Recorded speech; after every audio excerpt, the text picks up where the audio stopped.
All right, guys, we want to welcome back to the Everything Coach Will podcast. Today, me and Nick are our 2024 preview and prediction for the Virginia Cavaliers, where this coaching staff remains intact. Tony Elliott as lead man, Des Kitchings as the offensive coordinator, and John Rodzicki as the DC, all in their third years. Played tough last year, but they did lose losing 5 games, that is, by one score each. So this was a team that really played hard last year despite the final record. Looking at the offensive side of the ball, unit that I thought at times was better than what you saw on the stat sheet, which is 95th in scoring, 80th in yards per game. This is a team that had an interesting passing attack. They tried hard on the ground. Overall, though, you look at the quarterback position, and it's going to start with Tony Muskett, who wasn't bad when he started a few games across October, doing well as a game manager, but had an interception in 5 straight games. While Anthony Colandrea impressed at times as an undersized true freshman, made poor decisions periodically, also made some good plays and throws, showcasing great competitive toughness throughout the year. And I think he will be the QB1 this fall, Nick. We didn't even know who this guy was last year, and it looks like he's in line to be the starter. Where are you leaning between Colandrea and Muskett?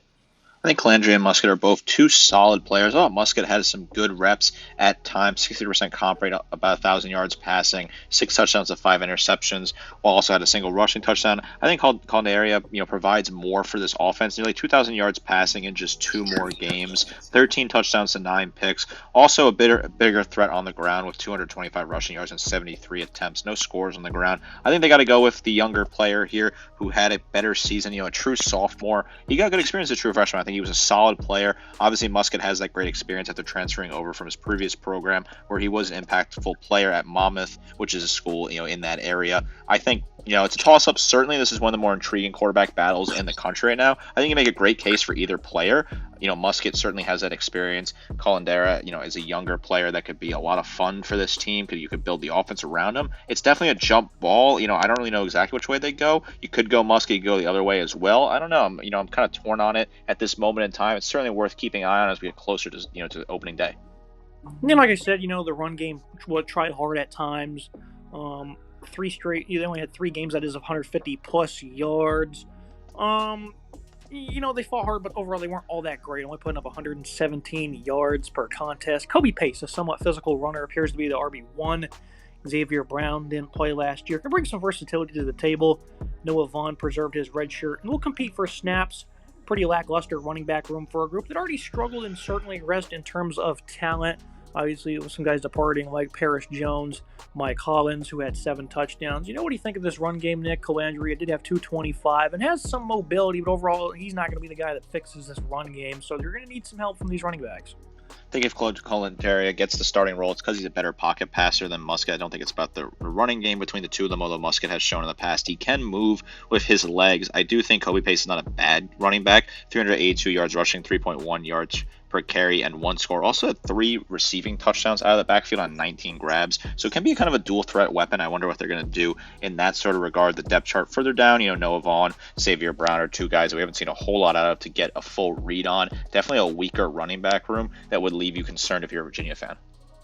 Now look at the wide receiver room. Malik Washington departs after an elite season from him in the slot. Notre Dame transfer Chris Tyree will be tasked with keeping up the consistency in that role. Sophomore Sedarian Harrison will contend with him. Best returning player here, though, is by far Malachi Fields, who had 100 targets as an outside pass catcher. You have a 6'4", 220 guy in J.R. Wilson who'll step into a Z-role with Trell Harris, who had 400 yards for Kent State last season. Andre Green comes over from North Carolina. Only had 9 targets in 2 years, though. Pretty below average room overall. And only 2 wide receivers had 20-plus targets last year, that being Fields and Washington, having a combined 238. The next closest was the aforementioned Wilson at only 17, so they didn't try to get anyone else involved, Nick, which I don't blame them when you have 2 players like that. But this year, that's 100-plus targets you're going to have to account, 138 to be exact, that you have to find accountation for. Certainly going to be a tough going for this offense without Washington, who was a really incredibly talented receiver. Fields is a good player. He had 58 receptions last year for 811 yards, 14.0 yards per grab, and 5 scores. He's going to get a bulk of the targets this year. He's going to be the guy they go after a lot at that wide receiver X position. He's going to be the guy they want to get to. Wilson also had 98 yards on 10 grabs. Can he get an increased workload? What is that going to look like? Sedarian Harrison was further down the depth chart. He had a couple grabs as well as a true freshman. He's going to get some targets this year as well. Definitely a weak wide receiver room, as part of a weak offense here that Virginia has. Looking at the offensive line, Mikhail Boley returns a left tackle. It was below average. It was only a true sophomore. Noah Josie was about as good at left tackle, but returning both, who had 840-plus snaps each last year, is encouraging. Brian Stevens was a tremendous center, though, on the other hand, last fall. Elite and pass pro. Paved some good ground in the run game. Ty Furnish at right guard was pretty awful. Blake Steen was even worse at right tackle and appears to be kicking inside to make room for transfer Ethan Sipe, who was an all-right player for Dartmouth. He's going to contend with Jimmy Christ, who was also terrible. Offensive line should improve slightly due to good experience coming back, including all 5 starters, but to a high degree seems pretty unlikely. I think at center and that left side is very encouraging, though, Nick. I think this is an offensive line that has some room to grow. I think the right and left side could both potentially step up. Blake Steen is not a terrible player at right tackle. Ty Furnish steps in there as well. I think the left side, Noah Josie's not a bad guard at all. Brian Stevens is a good leader at center, a graduate senior, some experience. Mikhail Boley as well has some potential to develop as a prospect on that left side. The offensive line definitely is, one of the stronger portions of this offense. I do think these guys have some nice experience, and they kind of cap off what is a really weak Virginia offense. Looking at the verdict for UVA, they played quality ball at times last season on offense, but the loss of Washington seems unlikely to be replaced. Calandria is an intriguing player and has some nice upside, but the backfield is poor. No line may be too inconsistent to see, the full potential really spark. Offense will improve, though. Look at the defensive side of the ball for the Cavs. Unit goes 119th in scoring allowed. They get back 8 starters. The defensive line, though, significantly underperformed. Cam Butler enters his 7th season of ball after getting hurt after only 4 games. His 3.5 sacks still ended up leading the team last year, Nick. That's a major yikes right there. Chico Bennett on the other side is a good starter, but had a very disappointing season of his own right. Micah Buchanan played nearly 200 snaps, but was ineffective as a true freshman. Ben Smiley saw double the amount of reps and ended the year with the second most sacks at only 2. It was also a quiet performer for them. Jameer Carter at 6'2", 312 wasn't all that bad on the interior D-line. Pretty respectable starter next to him as well in Bryce Carter. No relation there. Saw a good amount of snaps, so he should also be slotting into a starting role with ease, but only about 274 pounds a season ago. So certainly needs to keep bulking up. Jason Hammond saw a few snaps as a freshman as he approaches 300 pounds. Michael Diatta, on the other hand, a 280-pound starter, was no good for them. D-line should be better. They return a lot of snaps. Again, they significantly underperform Nick, Butler, and Bennett. This is a formidable edge duo that can provide a lot. I think 5 each is capable from them. The team only had 11 total, and again, the guy who ended up leading them by a sack and a half over the next guy played only 4 games. That's awful. Certainly eye-opening when you look at Cameron Butler, who was having a really strong start to the season. 23 total tackles, 5 tackles for loss, 3.5 sacks, which is insane that it was leading the team. But he only played in 4 games. If he's fully healthy and able to participate in this team, he goes a long way as he can certainly get that sack number higher. Chico Bennett is a good player, 34 total tackles, 4.5 tackles for loss. Didn't get that sack last year, but he's a player that you can rely on to be solid on that defensive line. Jaheim Carter, 35 total tackles, 2 tackles for loss, 1 sack for him. Some room to grow there. Bryce Carter, 9 total tackles for him. And rotational appearances at defensive tackle, he could potentially step up this season. Jason Hammond as well as a true freshman got some reps last year. Some valuable reps, gained some experience. Michael Diatta had 18 total tackles, 1 each in terms of tackle for loss and a sack for him. He's looking to get in. Ben Smiley was decent off the edge, 15 total tackles, 3.5 tackles for loss, 2 sacks through 9 games. Not a bad player to return if he's fully healthy. This is a defensive line unit that I think is going to get better as time goes on. I do think they have some solid pieces here to kind of develop and figure out what they can do with them. They had 2 sacks each in games against Louisville, North Carolina, and NC State. They won against UNC, and they had close games against the other 2, but they only had 1 sack against JMU, 0 against Boston College and William and Mary, so it's pretty strange to see this inconsistency where they did better against the better team. So obviously they have potential to perform there, and I certainly think this pass rush can double up their production this season. Looking at the middle, Cam Robinson as the middle linebacker was tremendous as a true freshman and will continue to be a strong asset. Behind him, Stevie Brassey played but wasn't good at all. James Jackson, who was a starter, was even worse. Dorian Jones will provide some good experience from Cincinnati, but had a somewhat underwhelming season himself last fall. Trey McDonald also played in a few games last year, so another area where they bring back plenty of experience, but they might not always lead to better results. I think linebacker room was a little bit concerning, but when your best player was a true freshman, Nick, obviously the ceiling is elevated a good bit. I think Cam Robinson, as a true freshman, is really solid for this team. 71 total tackles, 4.5 tackles for loss, a sack, 2 interceptions, including 1 he returned for a touchdown, plus a pass breakup. He's a guy that can really do a lot for you. I do think that he's a good young player to have. James Jackson as well was solid, 80 total tackles, 4 tackles for loss, a sack, plus 5 pass breakups, and a pick. Decent numbers from him as well. I think I've seen enough out of him to be confident what he can do. Trey McDonald was not terrible in rotational pieces, 12 total tackles for him. Not a bad linebacker unit of high upside. Now you look at the secondary. True sophomore Dre Walker will step into a starting CB role, providing some quality play in his 8 games. Malcolm Green, the former Clemson transfer, was a great run defender, figures the fight for a corner role, but may also play some safety, as he was quite horrid in coverage. Kempton Shine was a good run defender in his own right, brings 2,400 career snaps over from Eastern Michigan.